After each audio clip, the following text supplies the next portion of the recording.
Hi, my name's Derek. I hated school in high school, so I didn't go back into college. Now I'm 30. I'm in college because I realized what I didn't want to do during those 10 years. And so I'm just curious. I'm planning to graduate next year. As someone who's older and going back out into the workforce with not little work experience during those couple of years that I've been in college, what advice could you give to me, I guess, to be most successful going back out?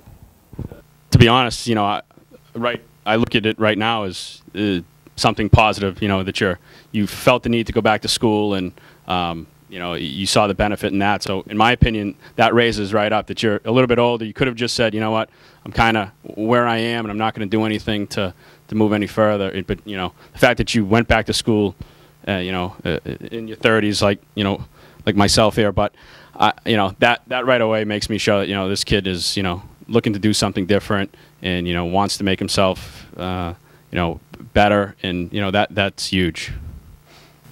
I would agree that it's not necessarily a negative. It's how you present it.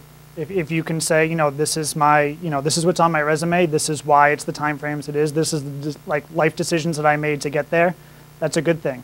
It shows you can highlight the experience you got maybe when you weren't going to school or you weren't working. You know, you can take what you actually gained from that and try to spin it into something as a positive. Because I think it definitely could be a positive. It's not necessarily a negative just because you didn't go to school right away.